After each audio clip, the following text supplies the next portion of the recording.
I'm Celine Williams, and welcome to the Leading Through Crisis podcast, a conversation series exploring resiliency and leadership in challenging times. My guest today is Dr. Angela Kingdon, who is an autistic advocate, best-selling author, and host of the award-winning Autistic Culture Podcast. She is also on the editorial board of NEURODIVERSITY Journal. Her work as a writer and speaker promotes neurodiversity and autistic pride. Welcome, Angela. I am here. Thank you for having me. I'm excited to have you. I'm excited for this conversation. Also, for anyone who is listening or watching, I know Angela in real life, so it's always fun to have someone that I really know on the show. It doesn't happen very often, so I'm super excited about this. So fun. So before we dive into the conversation, which I have no doubt is going to be amazing, I always ask the question. The name of the podcast is Leading Through Crisis. When you hear that, what does that mean to you? Well, first of all, it's a terrifying title because I was like, oh my God, leading through crisis. That sounds awful. I would like to nap through crisis. Right. Who wants to lead through crisis? That's a trigger warning.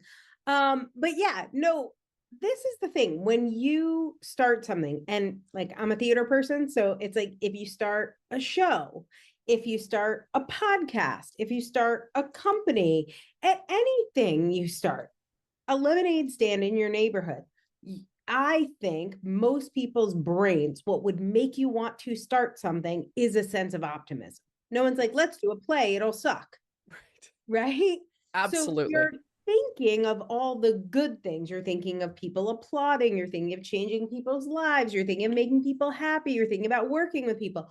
But you're not like, wow, I bet someone's going to die. I'm going to get a terrible cancer diagnosis. Someone in the cast is going to run over somebody else's cat. Like none of those things come up. If they did, you wouldn't be the kind of person who started things.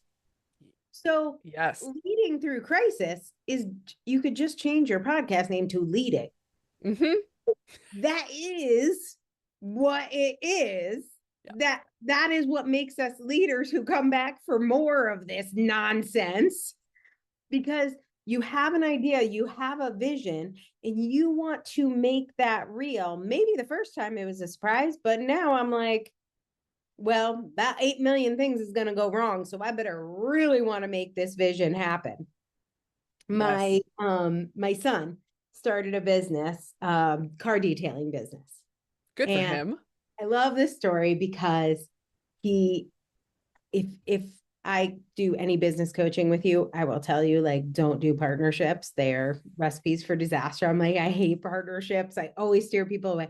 So of course, my son was like, starting a business with my best friend, and we're going to have a car detailing business. And I like, as a business coach, as somebody who has experience as a business coach, I was like, do not do it. But as a mom, I was like, sounds great, my child. Yep. Like, I support you. And then things happened. Like, he showed up and his partner didn't, or his partner did a job without him and pocketed all the money, or like they were having fights over what the name should be, and so many. And I thought, well, if you want this business, you are going to have to figure all these things out. Mm-hmm. And this is just the beginning. Like, there's so many more things. So, and he will probably start multiple businesses. He's an entrepreneur major and a real estate major. So he's going to do that. And that is what leadership is like going back for more, knowing somebody's going to want a different name. Like, yep. Somebody's going to go, you are going to have a business partner who promised to split 50% of the money, take all of it. That's, again, not leading through crisis. That's just leading. That's what it is. That's what you signed up for. Surprise. Sorry.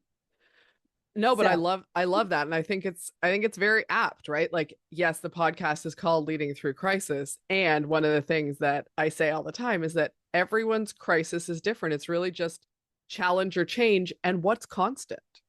Right. Like, that's, if you are stepping into any kind of leader, if you're a human on this earth, you are leading through crisis. Right. Well, I do think some people, I would say my husband really doesn't. Because he leads himself. Yes. And which is a form of leadership. We have a great co-leadership in our marriage. but he does not look for extra leadership. I literally go out seeking. I like apply. Sometimes I apply to volunteer to lead. This is shenanigans. My husband's like, I have enough. I want, if I am not forced to be leading something, I would like to listen to They Might Be Giants and watch some soccer. Yeah. Yeah. So I don't think everyone chooses this. And I do think leaders are special because we learn very quickly. You know, my son learned at 18, oh, if I'm going to start leading things, it's not going to be easy. We learn and then we keep doing it because we want that outcome enough to do it, not because we suddenly think it's going to be easy. So I have another fun story, which is I have a podcast. It's called the Autistic Culture Podcast. And I say, don't do partnerships. I have a partner. I have a co-host. I heard him, and this is a partnership that was formed after I turned 50. I had learned many, many hard lessons about partners and leading through crisis. Leading through crisis with a partner, by the way, is 10 times harder than leading through crisis alone, for anyone wondering why I'm like, don't have a partner. So I'm like, I want to do a podcast. I really like this guy. I heard him on another podcast and I decided we had to be best friends. I was like, he shall be mine. I shall make him mine. And so I did a thing. I pitched the podcast idea to him, but I had in my back pocket this thought that it is probably going to be a disaster, because almost every partnership is a disaster. I'm going to give it 95% odds. And the worst thing I will have done is learn some stuff about podcasts. Maybe I'll take the podcast down. Maybe I'll use it as a couple episodes and be like, now here's my new guest. Like when Live with Regis was looking for a new host, you know, I'm like, maybe this will be Kelly Ripa, and then I'll have another one. I don't know. So I was like, this doesn't have to work. And here's the thing. It has been the easiest partnership of my life. There's not been a single disagreement, a single problem, a single crisis. I mean, like, she knock on something. It has been so easy. And I think that is, like, first of all, a miracle that I'm grateful for every day. It's a 3-year partnership now. It's incredible. That's amazing. So, like, part of the key, I think, to leading through crisis is I always find myself singing a 38 Special song from the 1970s, but it's holding on loosely, like having this vision, but also holding it loosely. I have this very specific vision for the podcast, and I get many amazing things from my co-host, but I do not get my vision. Yeah. Get another thing. It's some combination of something. It's not exactly what I want, but if I'm holding on to my vision really tightly, that's why I mentioned that I'm 50, because like I've learned, like, I hold on loosely. Yes. And like, I don't let go, but I don't cling too tightly. And sometimes it's his vision, and sometimes things don't go. And that, I think, is like one of the big keys, is that we make our own. Sometimes there's a real crisis. Of course. But sometimes we make our crises.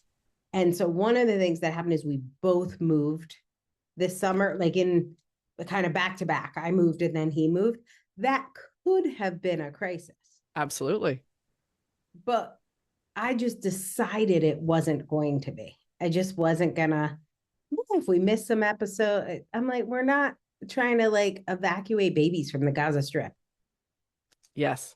It's a podcast about autism. If we miss some episodes, the world will live. Like, so anyway, that's my first, that's my first thought on that, is like some of the crisis in my earlier pre-turning 50 was a little self-created. Which I think is really a very human experience, because we get so attached to, it's like, I mean, you've worked with entrepreneurs, and I would say this is true of entrepreneurs or leaders. We get so attached to the idea, and then the how. We have to know the how. We have to be really clear on how, and that attachment to that not only the idea, but how it's going to look, how it's going to go. We set ourselves up for failure because we're just not open to it being different or better or what, because it's not the exact thing. And then like, so I had a content idea for my podcast that I not being met perfectly or exactly, right? But in 100+ shows, probably more like 125 because we also have like 100 episodes that are free, but we have paid episodes as well. So probably 125 recording sessions. Matt has been on time, prepared, positive, even if he was sick or in a bad mood. And I am so grateful for that now. Whereas I think at other times in my leadership, I would have been like, well, that's table stakes. That's expected. Yes. And now I'm like, I get some things, but I get a guy who's on time, prepared, in a good mood, ready to work. Yeah. Yeah. Like I have so much more gratitude and noticing, like mindfulness, attention, noticing the things that are working. Whereas I think our brains are kind of like heat-seeking missiles for all the things that aren't working. Like I imagined us showing up wearing pink shirts.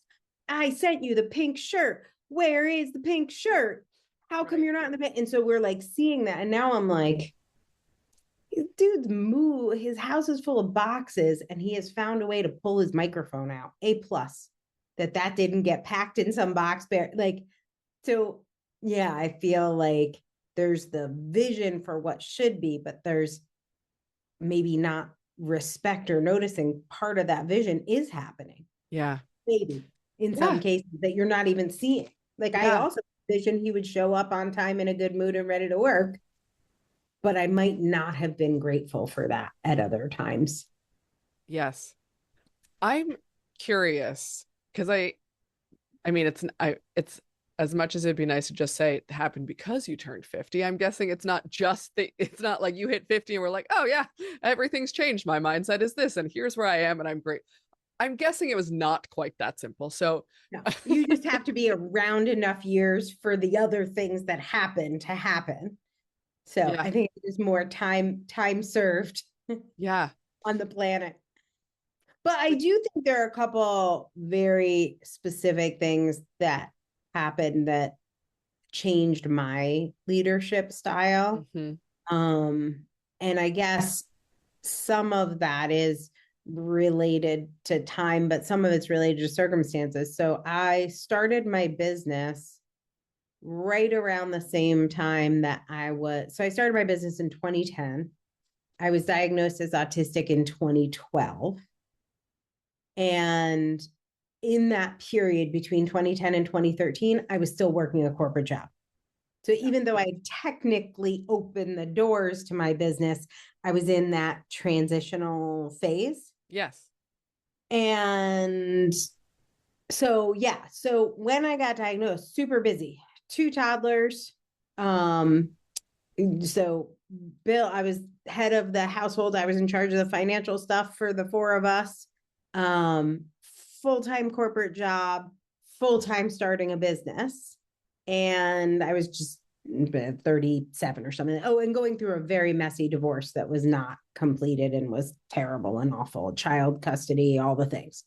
That's a lot for anyone all at once. Diagnosis, when I got diagnosed as autistic, which I'll tell you that story in a second, but when I got diagnosed, there wasn't like a big period of reflect. I don't know if you've ever been around toddlers, but they don't go well with reflection. It wasn't like, let me sit on the couch and reflect upon this. It was like, okay, next, like do this, do that, run here, do that, build the DoorDash, like go. So for me, it took me 10 years to really process that diagnosis. And those 10 years are also known as my 40s. So so perfect. There was a lot of integration and processing. One of the things I see a lot is we are getting better at diagnosis. I was kind of on the early side of late diagnosis, but more and more people are being diagnosed as ADHD, autistic, neurodivergent, combined type, ADHD, whatever. I was at at the beginning of the growth of that, as we got more clear about what those terms were, there weren't as many tools and resources. There were not none, but there weren't as many.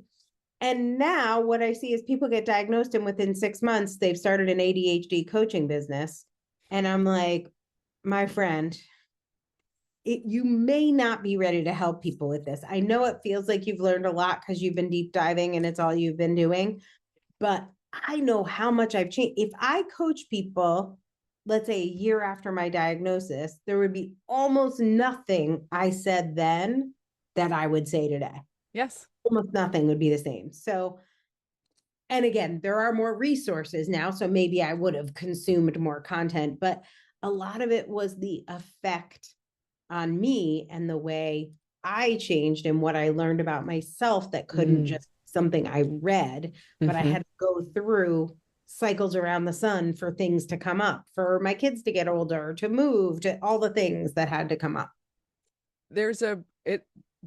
We can't downplay the experience of going through that, right? Like you can read all you want, as you know, I've talked about this on the podcast. I know I mentioned this to you before. I was diagnosed a number of years ago, not that many years ago, with ADHD. And even though I knew before that, I was like, I'm pretty sure this is a real thing. Like all the experience of having that diagnosis and going through and learning more and figuring out for me what is particular to me and my experience, that is so significant that we can't underplay it, because it's not a one size fits all for any diagnosis. No, I mean, and I even want to go beyond diagnosis, because when I look at the tools we give neurodivergent people to understand their sensory needs, to understand emotional regulation, to understand how work-life balance works for them, which is very different. Usually neurodivergent people, we need to work 9,000 hours in a row and then take 3 months off. Right? Like our work-life balance is very different. Yeah. When I look at that and I think about anyone on the planet, neurodivergent or not, to understand these things about yourself, I think benefits 100% of people.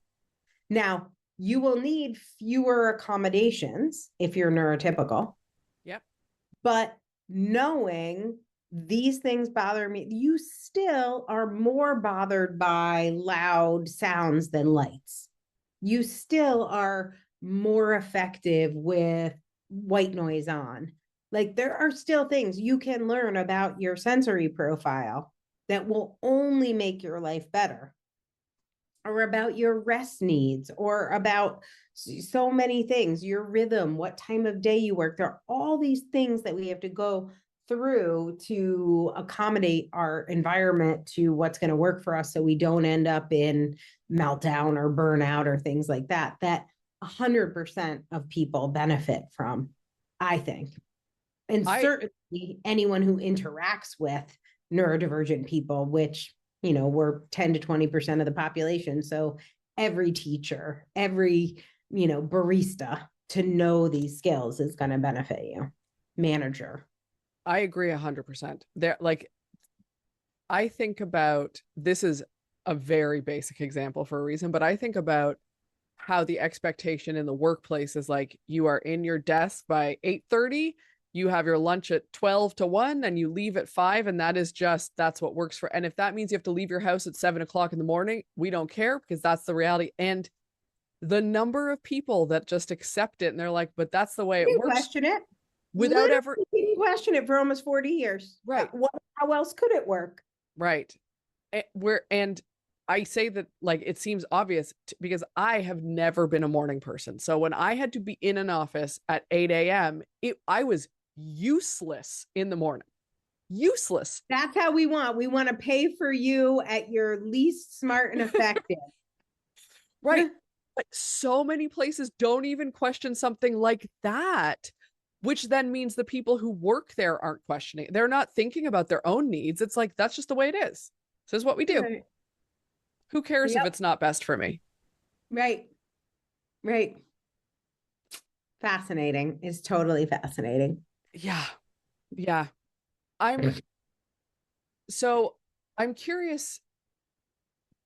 I'm not sure exactly how to phrase this curiosity, so bear with me. But as um, if I think about leaders that are, whether they are entrepreneurs running large organizations, whatever the case may be, to your point, there are 10 to 20% of the people out in the world who are neurodivergent in some way, shape, or form.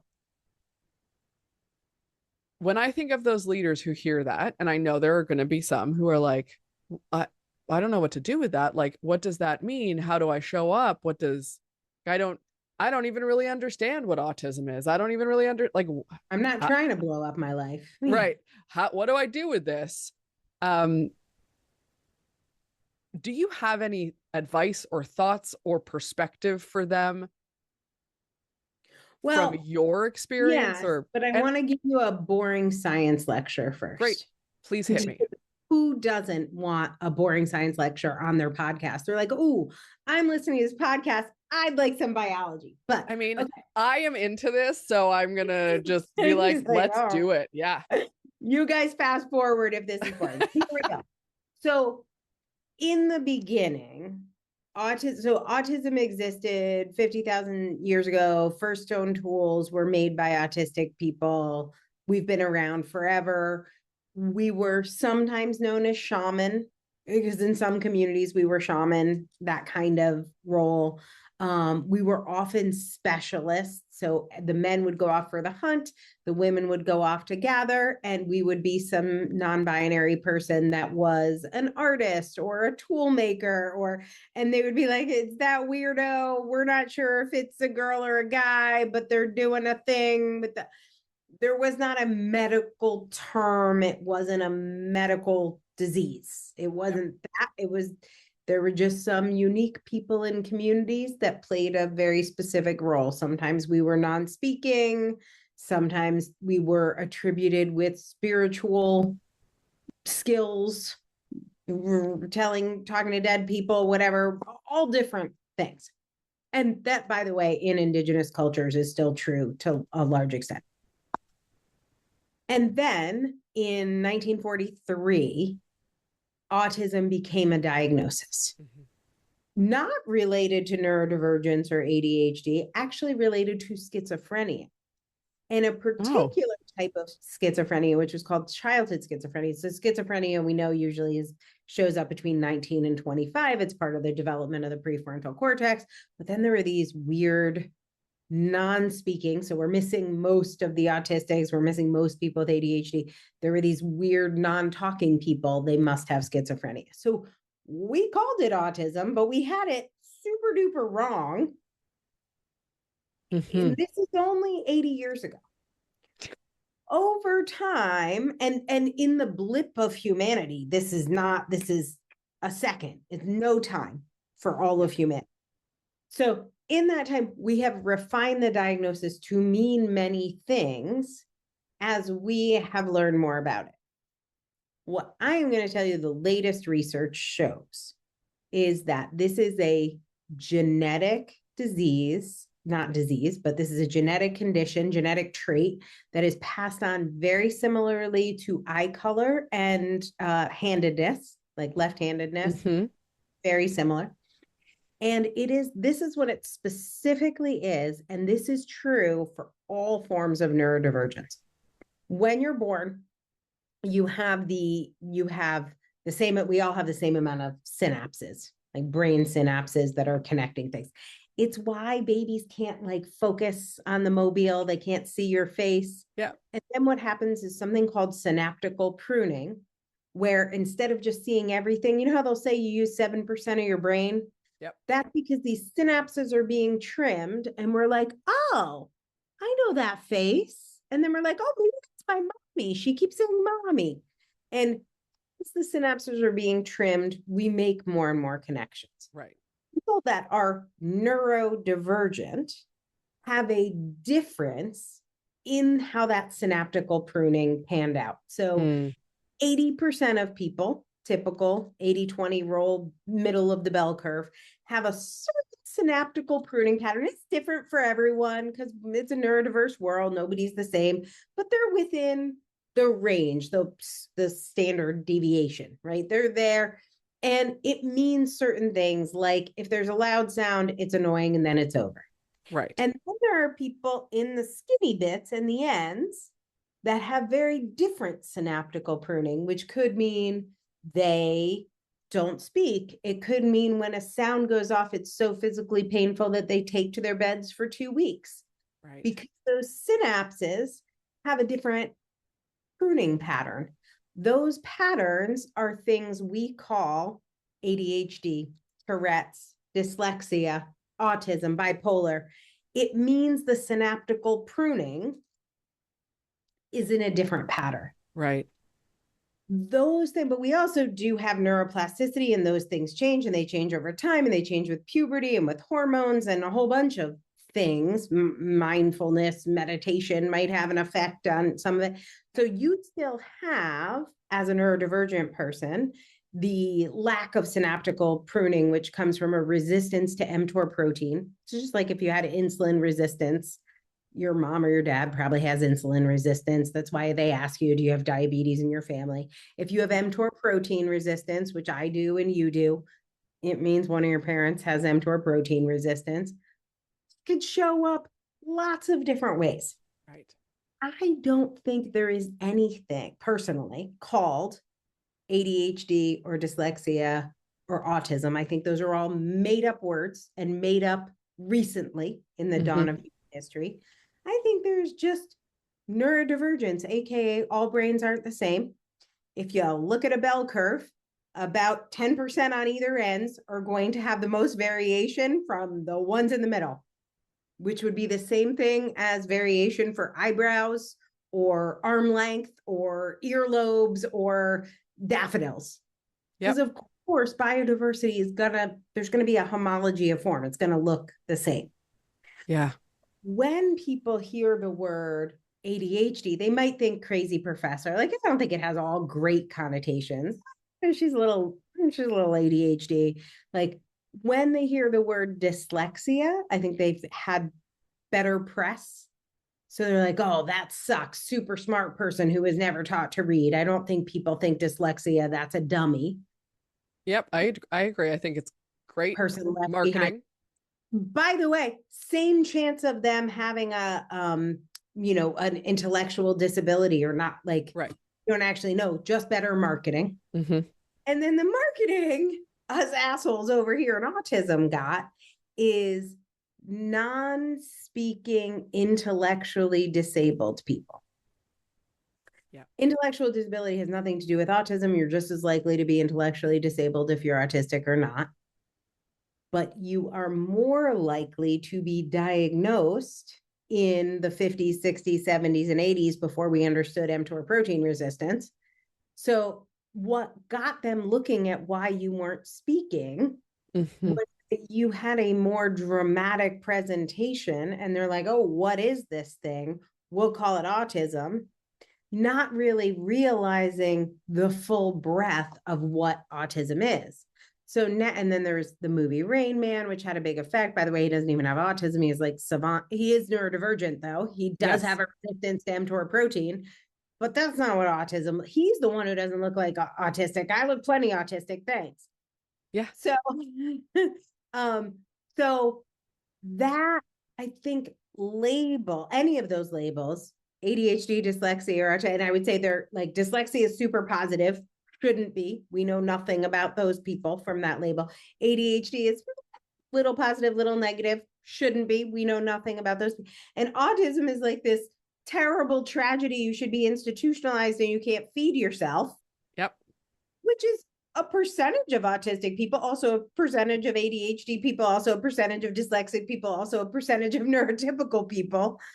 Not connected at all. There are some higher occurrences of certain conditions in, of course, neurodivergent people, but there's also higher occurrences of sickle cell anemia in Black people, or higher occurrences of different conditions in the higher occurrences of alcoholism in Irish people. Yep. But that doesn't mean being Irish makes you a drunk. That's not, despite some propaganda otherwise. So that's what I think is so interesting about why there are many autistic people gravitate towards leadership because of the traits and values in our culture. So, and I'm going to give you some examples that I think are super fun. We've now left the science. We're going to move into pop culture, which is more fun. You can see very clear traits of autistic culture as an example with the Star Wars franchise or the Pokemon franchise. So I could do more, but those are two autistic culture examples that are really clear. We know George Lucas and Satoshi Tajiri are both autistic. They are both collectors. They are out of the box thinkers. They are world builders. They create new paradigms. So there had never been filming the way Star Wars was filmed. It was never done that way. George Lucas invented it. Right.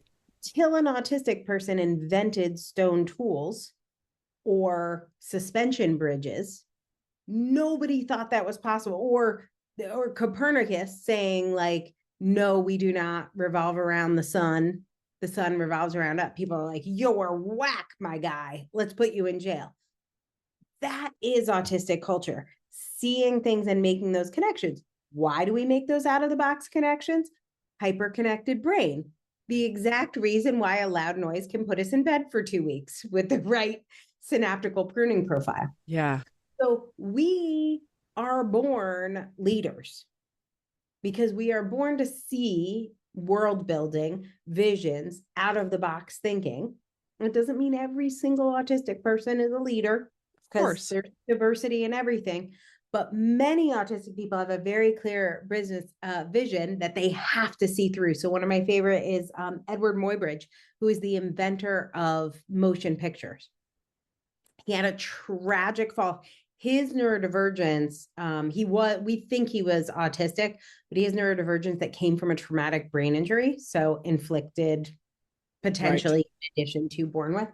He fell out of a carriage at the turn of the century. And as he was falling out of the carriage, he saw the horse legs moving. And as he saw the horse legs moving, it was like the last thing he remembered. He couldn't get it out of his head. And he had this idea there was a way to photograph these horse legs so you could see them moving. And it's all he thought about. He was non-speaking. He was in recovery and he almost died. And when he came out, he made the first flip book. And so he invented photography, invented the flip book. Then he created this carousel that would like show the horse moving because he was so focused on the idea that we could capture motion. Right. Through this injury, he was able to see and pattern match and see how to do it. Satoshi Tajiri, with the invention of Pokemon, was obsessed with bugs as a kid. And he would collect them and label them and give them attributes and make essentially trading cards for each of his bugs. And then if you look at what Pokemon is, you can see that collection, curation, data hunger. That's what autistic culture is. So of course, many of us would be CEOs. But we're not embracing the word autism. Mm-hmm. Maybe people are a little more comfortable with embracing neurodivergence, but we're not embracing the word autism in many cases because we don't know. Taylor Swift and her great aunt, Emily Dickinson, both perfect examples of autistic traits in their writing, in the connections they make with their writing, in their monotropic focus, in their absolute obsession for perfection in what they're doing, in their intention to detail. And again, that's a genetic connection, which we know autism is genetic. So if we closed our eyes and thought, who's an autistic person? I don't know, Taylor Swift, we wouldn't be saying you don't look autistic. Yes. So, or yeah. I could listen to you talk about this forever, just so you know.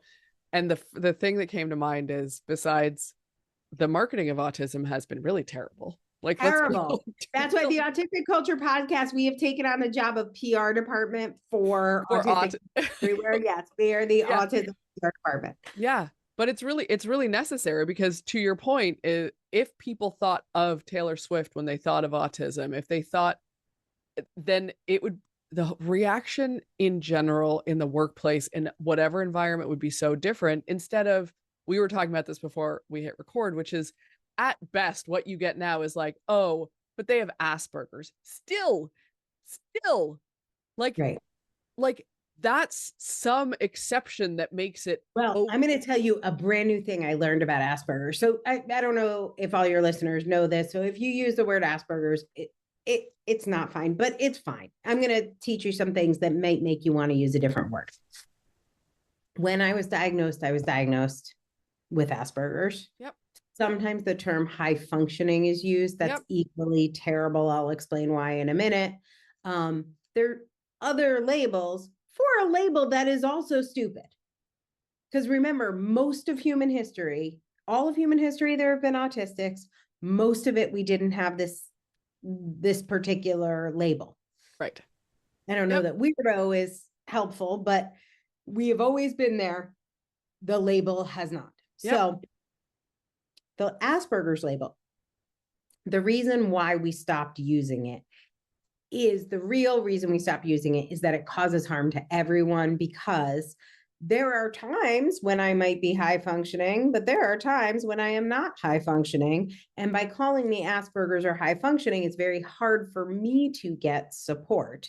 Mm-hmm. And then for people who are non-speaking or have intellectual disabilities or other medical disabilities, they get the thing that fat people get when you break your arm and they're like, you're like, oh, I broke my arm. Can I please have a cast? And they're like, you need to lose weight. Oh my God.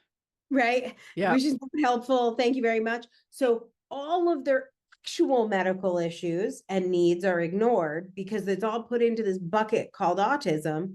And we need to sort those things out. What is autism and what are the other things that might need support? AKA, are you a Gestalt language processor? Do you need a speech language pathologist or an AAC board or somebody who understands that? We can't just bucket it in autism and try and solve it with, I don't know, colloidal mercury silver tonics trying to get rid of the autism. Right. So that's not a thing. You can't get rid of left-handedness or gayness or autism. Those aren't things. You can't do that. Get rid of, drink this. So we need to identify the needs of each person, which will be different, and we need to treat those needs. Yep. So that is the reason we stopped using that term. It's been out of the DSM, the Diagnostic Statistical Manual, for a decade. If you were diagnosed with it after 2013, you shouldn't be, but it is what it is. If it makes you happy, use it. I don't care. I got bigger fish to fry. I don't think it's helpful, but this story changed my mind and I just learned it. I have known for a long time, there's a great book. If you're interested in anything I'm saying and it doesn't sound like boring, read Steve Silberman's Neurotribes.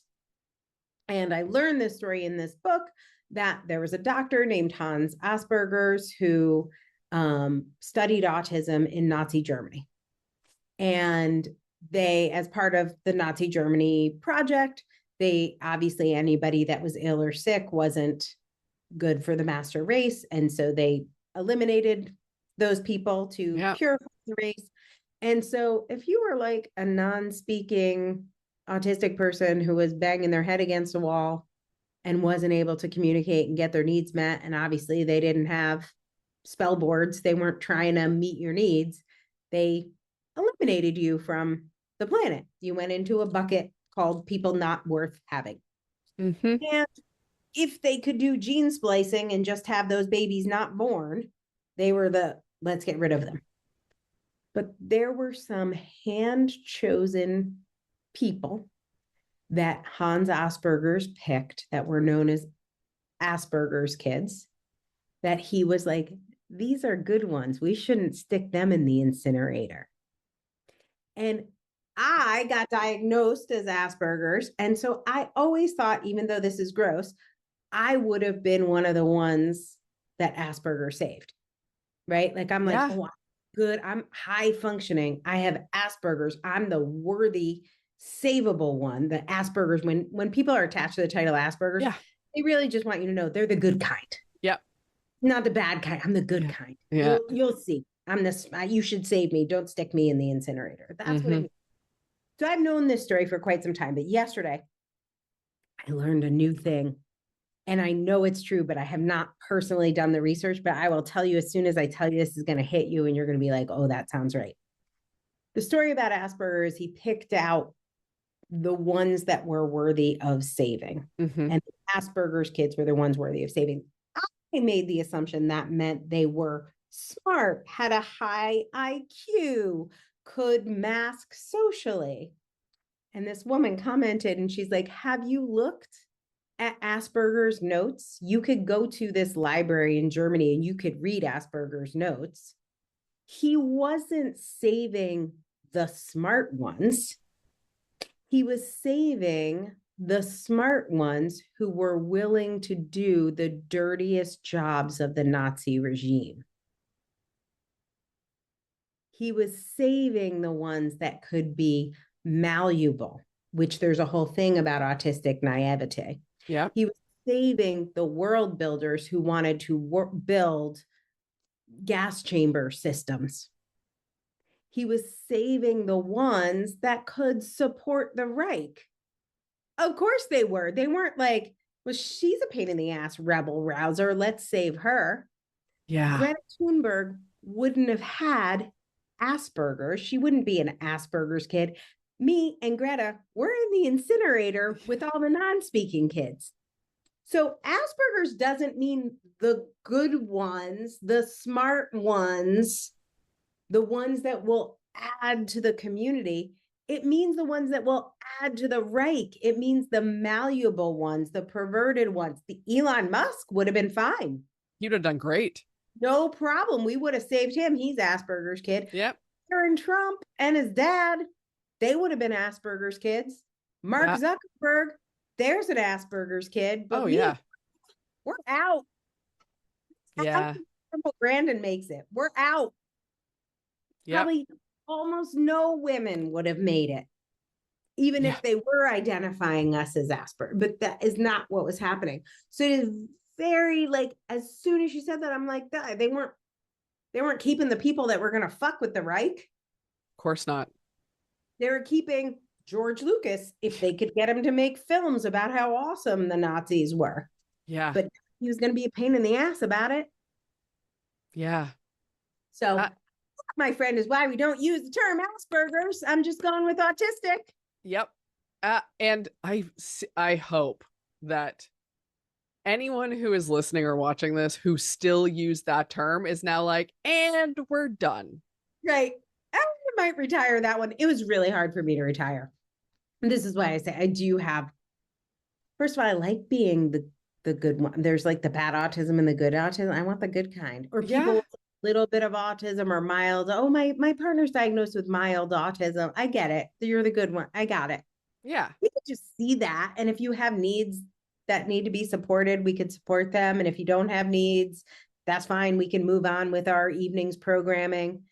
But if you are finding yourself that you need to clarify, you have a little autism, a touch of the autism, you're neurospicy, but you don't want to say, I really hate the neurospicy. Yeah, me too. You couldn't tell. You want to say autistic or neurodivergent? What's the problem? What do we got? What's the holdup? So I think there is internalized ableism, and I think there is self-hate. And for me, there was also fucking marketing. Yes. I had paid somebody to do a brand for me that was called the Sassy Aspie. And I had a super cute logo. I met her through Super Connected Media. She was awesome. So Chris and Jen, who I know you also. Yeah. And I loved working with her, and I paid her a ton of money, and I had the website Sassy Aspie, and I had all the social media handles, and I had a blog post.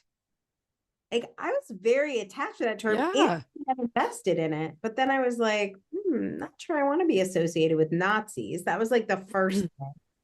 But then as I thought about it more, I'm like, oh, this actually harms everyone because we're not seeing what the support needs are. We're seeing the label. And we're like, if she has Asperger's, I don't have to worry about curing her. But if he's autistic, Well, then we need to cure him. Let's get him some colloidal mercury silver. Let's get him some EMDR sessions. Let's lay off the wheat and dairy, and let's get this Jenny McCarthy. Yep. And I'm pretty sure that's the same thing as let's stick him in the gas chamber if we can't fix him. Because the success rates on curing autism are about zero. Yeah. It's like curing blue eyes. We're not going to cure them, just who we are. Right. And I love the way you've said that. And I think it's really important. And I want to emphasize it before we wrap up, is that it isn't about curing something. It really is about how do we see each individual, by the way, neurodivergent or not, but how do we see each individual as an individual with individual needs, full stop. I gotta drill on this a little bit, just Please. in terms of relating it to leadership. So I started my company. I started hiring people. I was newly diagnosed. I thought of this as a private, it wasn't a secret, but it was like private medical information. Sure. Like I probably wouldn't have been a secret if I had MS, but I wouldn't be like, I wasn't running an MS company. I wasn't going to talk about it. It was private information. Yep. My goal was to minimize the symptoms as much as possible. Luckily, I had Asperger, so I could do that. So I was like, let me mask my symptoms as much as possible. And the message, completely subconsciously, this sent to my team is, if there's anything different about you, you should mask them too. So if you're in a wheelchair, just don't let that interrupt our event. If you're ADHD, please get to work at 8 a.m. and be at your desk. Like whatever your things are about you, you do what you need to do. Let's not bring this into a professional workplace. Just fix it and show up and do your job. Because I'm going to show up and do my job, even though I have disability. Like, I'm going to do my job. And as time went on, and I stopped seeing, first of all, I stopped seeing myself as someone with Asperger's, and I started seeing myself as someone as autism, and with all the birthrights of being an autistic person and part of autistic culture, and my incredible ancestors, my dad and my grandmother, and what I have as an autistic person that I also have as an Italian American, and really celebrating all of that. I wanted to celebrate all those things in my employees. I didn't want them to cover up the fact that they were in a wheelchair. I didn't want them to cover up the fact that they were ADHD. I didn't want them to hide their dyslexia.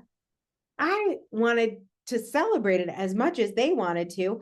And I wanted to accommodate it because I wanted my team to accommodate me. Mm-hmm. I had a sales call with somebody who said, yeah, well, the way we work is we'll work with you and your team. You're going to have a meeting every day at the exact same time, 9 a.m. It's going to be a 10-minute meeting. It's called a stand-up. And you're going to do a daily stand-up. And I was like, well, that is not going to be working for me.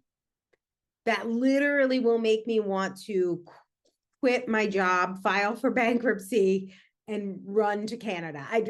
There's nothing I could think of that's worse than having a meeting for 10 minutes every day at 9 a.m. I might like a meeting for an hour or more. What could you possibly, even telling this story makes me want to rip my eyeballs out.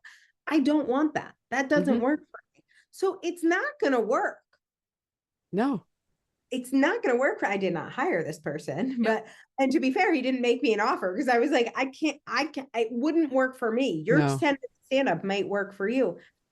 And if it does, we should do that. So I started to encourage my team members to figure out, what are the hours that work best for you? What are the lighting conditions? Can I give you I did a $250 sensory accommodation budget. Yep. Do you need a better chair? Do you need a better light? Do you need better ear defenders? What do you need to do your job in a way that feels good to you? What are the resources that we can put in place that are not expensive, but that acknowledge you're a human? And this didn't matter if somebody was neurodivergent. It didn't matter what their diagnosis was. Like, I could give a shit about your diagnosis. 100% of people deserve accommodations in work and school and in their homes that make them happy with a reason. Yeah. I'm not going to change my whole company and start selling landscaping because you want to work outside. Quit and go work for a landscaping company. Sure. But can I buy some curtains for your office so it's a little quieter so you don't hear the street noise? Sure. Right. It was $25, blackout curtains, fine. Right. So that's what I want to say about the crisis that I had, was switching my mindset with kind of, employees under me, switching my mindset from this medical model to this more social model of neurodivergence, made a lot of changes in the company, the meeting structure, the communication structure. I do a lot, but I actually have an auditory processing condition that's part of my autism, and I do a lot better in writing. Yeah. Another coach, I didn't work with him, but we were in a mastermind, was like, no matter what you do, no matter what, put nothing in writing, always do it in audio notes because people won't hear your tone. I am 100% sure that works for him. I don't know if he's neurodivergent or not. That worked better for him.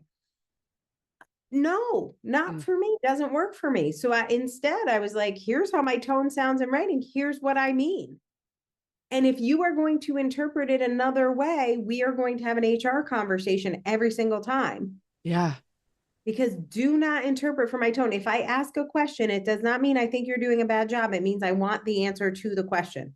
There's no subtext. There's no secret agenda. So I spent a lot of time teaching autistic communication styles, which more on this, you can put this in the show notes. Look up The Double Empathy Problem by Damian Milton. This explains it better. But there is a way two autistic people communicate, and that communication breaks down like a lost in translation thing. Like if I'm speaking Spanish to a Spanish person. Yeah. I literally called this woman once in Spain at the front desk of a hotel, and I insisted I needed a barco de vapor. A barco de vapor. And she's like, you want a steamship? I was like, no, I just want a steamer for my clothes. Right? There is going to be stuff lost in translation. I was asking steamer. I just wanted a steamer. I didn't want a steamship. Not the steamship. Yeah. Yeah. Right. That's what happens with autistic and holistic communication. And I was like, as the autistic and neurotypical non-autistic communication, as the CEO, you are going to have to develop cultural literacy around autistic communication. Many CEOs are autistic. Many CEOs are ADHD. Many dyslexic. Yep. And understanding the cultural communication differences of your boss, I think benefits everyone, because you're going to have an uncle and a kid and a friend and a librarian and a barista. We need more neurodivergent cultural competency. I agree. And I hear that in, I think it's not only, look, I think ultimately it is allowing space for people to ask for what they need, to know what they need. And it's not taking away from the neurodivergent piece of it, because I think that is the catalyst that is making it clear that we need more of that in the workplace and in many environments. But that, to your point, the accommodation is for anyone who has any kind of different need within reason. Like, it should be okay to state those things up front and to ask for them and to have them available, as opposed to them not being. And I'm very anti the one size fits all thought process in general. And so when the person you were talking, the coach you were talking about, who was like, oh, you have to, everything has to be in voice notes. Me too. By the way, also have a podcast. I love like a live conversation into it. I hate voice notes in a way that I'm like, I'm so distracted by the world. Like, what is for voice notes that have transcription? Right. Those are the only ones that are allowed. Absolutely. But it's so funny, like how I think I think when people are neurotypical, they're so used to assuming that their way is the way that they don't even consider that one size fits all isn't real. And that needs to shift. Yeah. There's so many, we have a great episode of the Autistic Culture Podcast, especially great for ADHD people, but I think for a lot of neurodivergent people, it's called Productivity is Autistic. Okay. I want to say it's episode 56. And in this episode, I break down the book Atomic Habits by James Cleary. Yes. A lot of ADHD people love this book, and it's just a great example of one size fits all. This habit stacking and all the nudge stuff, it clearly works for James Cleary. I'm so happy for him. It works. Yeah. It does not work for neurotypical people at all. We do not habituate. I can get into the boring science of that too, but it does not work for us. There are other productivity techniques that do work for us, but I'm going to tell you what most of them are. What you figure out makes you productive, not what one dude wrote in one book. Yeah. That book, Atomic Habits, which has sold 1.8 billion copies. Oh, yeah. Is one dude's productivity skill. That works for one dude, and it is not you. Maybe it's got a couple doppelgangers. Maybe there's 3 people on the planet that books works for. None of them are ADHD or autistic. So, but the biggest fans of that book are ADHD people. They love it. They read it like candy. It's like fairy floss. They can't get enough of that book because it's some fantasy of what their brain could be like. They had a different brain in some other parallel universe. And you talk to ADHD people, they review the book, they read about it, they're in the club, they buy the extra packages and programs and journals and bullet journal. They got all of it. They would eat his supplements if he sold them. And then you're like, have you done anything in the book? And they're like, I've tried, but it's never helped. Or I keep meaning to read it. Like they say the funniest shit. Yep. But they don't do the book. They just worship it. Yep. What is behind my desk that you can't see, Angela, is a stack of notebooks, like a stack of perfect notebooks where I am going to be really organized and do all the things and create the whatever it is. I have probably 50 notebooks that are sitting over there in my dream brain. I am so organized. My habits are amazing. Your alter ego loves journaling. And keeping track of things. My dream brain is amazing. You said that and I was like, yes, I 100% relate to that. And you're right. Like it's never one size fits all. And yet we sell it like it is. Yeah. Yeah. Well, it would be nice if it were. Like that, somebody could just tell you, here's the magic bullet, take it, works every time. You're good. I say on a weekly basis, if I had the answer to that, I'd be a billionaire. I would have solved every problem. Sadly, you are a unique human and I don't have that. I can't. It is the journey. It really is. And I think that's a good, takeaway for leading through crisis is being present for the journey. And I have wasted precious time during crises looking for the solution, looking for the book or the person who could tell me what to do. And you are the person who can tell you what to do. I don't think there's a better place to end this episode. That is perfect. Thank you. I adore you. And I'm so glad you came and chatted with me today. I can talk to you for hours. Thank you so much. Truly. Thanks for having me. Thanks for joining me today on the Leading Through Crisis podcast. If you enjoyed this conversation, please take a minute to rate and review us on your podcast app. If you're interested in learning more about any of our guests, you can find us online at www.leadingthroughcrisis.ca.